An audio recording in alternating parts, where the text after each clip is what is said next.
it really never has the value, does it? Right, absolutely. Absolutely. So I think that the way that the ancient wisdom keepers worked was to give us the enigma or the puzzle, and that when you figured out the puzzle, that's when you got the blast of wisdom, the enlightenment. I personally see it like this. Boy, wasn't that a clever way to give us the very intense information that what they were really trying to say was prepare yourselves because you are the generation that experiences the shift out of the third dimension, time disappearing, moving to a place where time as you know it does not exist. Bang, the calendar ends. Get it? Into no time, which basically, I totally agree with the Sirians because I've thought about this for years. Everything's happening at once anyway, you know, Exactly. So time runs forwards, backwards. You can run it any way you want. You can change the past or the future because there isn't any. That's right. It reminds me of a beautiful moment in my favorite movies of all time, the Star Trek movies with Captain Kirk. Oh, yeah, I love those. Right. Okay, well, there's the last one where he's now an admiral, and this young captain is asking him, Kirk, you know, you're the only one who ever beat the computer at the game. How did you do it?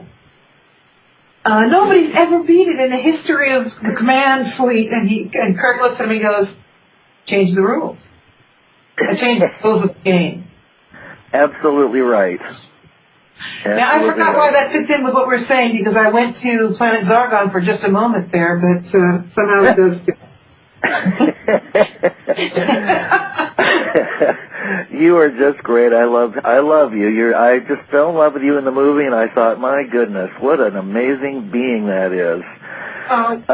I had an experience. I won't go into all the details, but part of my experience, it was a metaphysical experience, and in it, I experienced the shift.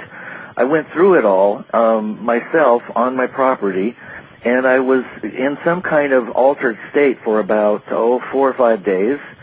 And I was throwing all the plastic goods out by the back door and putting a big pile there. And there was some kind of council with something at the center of it. I couldn't see faces. It was all kind of like hooded. But at the center was, I don't know if you say it Ra or Ray. Ra. But that was Ra. That's what I call it. Yeah. And I was told without words that during the shift, nothing that's made out of synthetics will be passing through the ring pass knot. And there's another channeler, Bob Hill, who states that too in his channelings. I think he worked with June Vallo for a while, but my sense of it is that there will be a lot that won't be going with us. We got to have very little baggage, if any. Does that resonate with you? Absolutely. You know, we really are plugged up with our material possessions, not only our possessions, because when we talk about material, we inevitably go to that idea of what we surround ourselves with, but of course also our clinging to our own identity as physical beings. And it's very hard to let go because a lot of people say, I criticize myself all the time, but I still love myself. I don't want to be without my body. And I think it's important to consider that what we're learning here is that it's the obsession with the clinging to the possessions, that is the problem. It's like addiction. I personally think if you drink a glass of wine a night, it's great for you. If you have to have a bottle of wine a night, it's addiction. Right. And so when we're addicted to anything, the soul is restricted. So absolutely.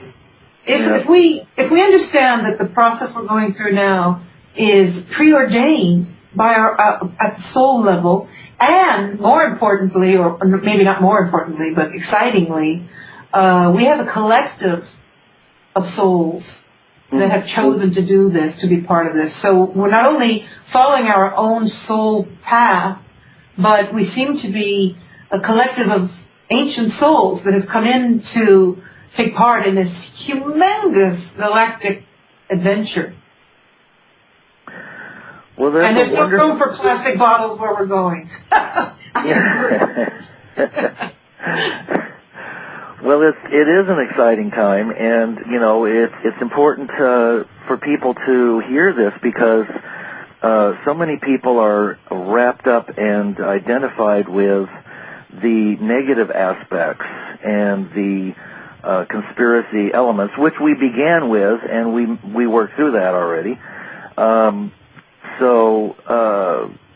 What I wanted to ask you was, in your journeys, do you notice that there is a commonality between all of the sacred sites that you visited? And do you have any that have moved you more spiritually than others? Oh boy, like Patty Greer, the crop circles have been of the ultimate importance to me personally, because I do really think that these are events that are current, contemporary, temporary moments of intergalactic, interdimensional communication. So every time I go into them, I am deeply, powerfully moved. And they have that forward feeling, imminent contact sense that we are right on the pulse here, and it is the now moment of our lives. On the other hand, when I go to Egypt, one of my favorite places, and sit inside the pyramid, I bring people in the pyramid, I get private time, and we sit inside the pyramid, and most of us feel like we're about to take off. The whole pyramid's about to take off, because we work with chanting and sound to bring the entire pyramid into like a resonating machine. It's just too much. And another thing that's happening is that some of these ancient sites are beginning to really demonstrate the fact that they are multidimensional vortices, more than when I started doing this work. Many people go perennially going there and doing every kind of spiritual work, and these ancient sites are coming back to their power. It's really remarkable. I can feel such a difference between when I started back 20 years ago and now, every time I go on another journey. Do you let me just interject here. Excuse me, Lance. You asked me what was my favorite place. Oh, yes. I really have to stay with the Great Pyramid. Mm-hmm. Yeah, I was just listening to an interview with at Conscious Media Network with Regina and William Henry, and he was just amazing about. He takes people to the pyramids as well, and it was quite an enlightening dialogue about how he's interpreting all these various symbols, and it seems that this information is starting to break out of the box now. Yes. Now, some people say that the pyramids are a living form of multidimensional whatever, that they're going to actually form a function in the near future, and that there will be things discovered in the Sphinx and so on and so forth. What's your sense about all of that stuff? Well, I'm glad you brought that up, because my new book is just out. It's called wrong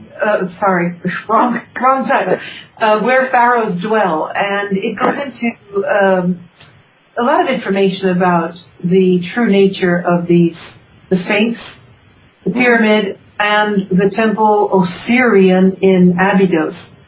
Adhering to the idea that these places are really 50,000 years old, not 10 or 12 or 8 or whatever the historians want to place on them, and that they are absolutely resonant with Earth frequencies. My book talks about where they're placed on the Earth magnetic grid lines and what that means. And I really believe that they were part of activating the Earth's energies and linking these energies to Sirius and other stars that were involved at that time on the planet, and that they are reactivating again. Despite the illusion, because they're building fences around them and gates and walls and cameras, but nonetheless, the energy is so different than the first times I went in. Wow. I just saw some information that was hosted by Richard Hoagland, and of course he has written about the the matching pyramids and faces on Mars. Mars. And then I have another guest, Andrew Bajago, who was part of an experiment that was funded by the Vatican and DARPA and indirectly the CIA, one of those little alphabet soup agencies that starts with C. And they actually, in the 60s and 70s, were experimenting with time travel, and they actually went to the base on Mars, which is underneath. And then they came out one of these heads, one of the eyes of a head, and walked on the surface of Mars, and that was a fascinating show. I would imagine. And as is this one. Now, are these all connected to the other planets, and are there dwellers within? That obviously, we know, you and I know, that there are bases on the Moon and Mars, and perhaps on the other planets, and interdimensionally as well. Would you like to talk about that at all, or? And the connection that they have. I would like to say that in Cosmos of the Soul, the first channel book from the Sirians, they say there is water on Mars, there is water on the Moon, they have the technology, and there are bases there. So get that information now. And they also describe life below the surface on Mars, and that is a very interesting colony of some Anunnaki types that have, when Anunnaki spun out of orbit, some of them went to Mars, some of them landed and came over to the Earth. And we know who they are. 2,000 of them, the council say that we've got 2,000 of these beings running the show on this planet. But I don't know if you're aware of the fact that recently someone, I can't remember his name right now, it might even be Basiago, found a photo of the NASA crew images of, and is that Basiago? Yes, it is. Did you see the picture of the woman walking on the rocks? Yes. Wow. Quite startling. I saw this photo, so this is Basiago, and boy, I'd love it if you'd let me get in touch with him, because I'm trying to find him. Images that he showed of the surface of Mars, and this one that indeed looks like a feminine form, a blue body. Of course, that's irrelevant, because with all the playing they're doing with lenses on Mars, trying to make it look red, right. Color is important, but there does seem to be a hominid-looking form walking on the surface of Mars. So I think we are very soon to discover that there is definitely life on Mars. You've seen the tunnels. Have you seen they call them the worms? No, I haven't. All right. There have been pictures also that look like worm-like structures in the rocks, and when you really look closely at them, they look like subway stations that are covered in plasticine molds. Oh, yes, I remember that now.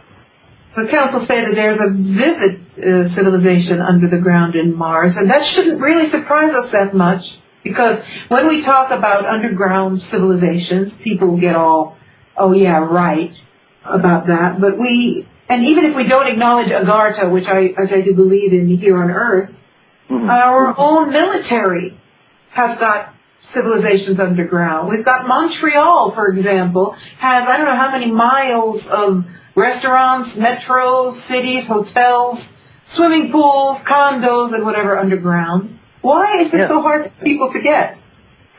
Well, yes, and you and I know, and most of the listeners probably have heard, too, that the military has been building bases like there's no tomorrow. All of those black operations funded by, various, illegal operations get funneled into all these underground cities, and they're all connected supposedly by maglev trains, and you can get from one end of the planet to the other in just, a matter of lickety-split.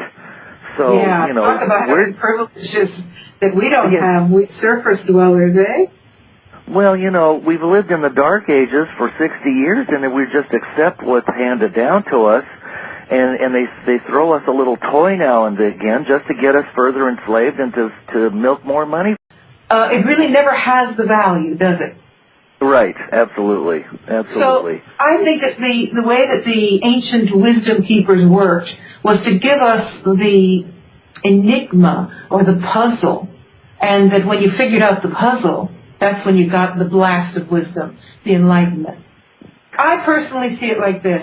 Boy, wasn't that a clever way to give us the very intense information that what they were really trying to say was prepare yourselves because you are the generation that experiences the shift out of the third dimension, time disappearing, moving to a place where time as you know it does not exist. Bang, the calendar ends. Get it?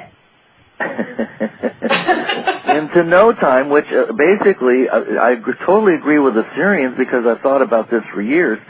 Everything's happening at once anyway, you know, exactly. So time runs forwards, backwards. You can run it any way you want. I won't go into all the details, but part of my experience, it was a metaphysical experience.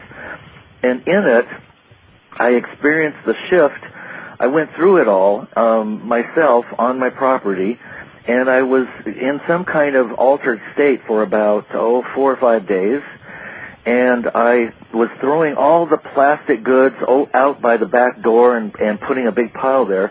And there was some kind of council with... Kirk looks at me and goes, change the rules. I changed the rules of the game. Absolutely right.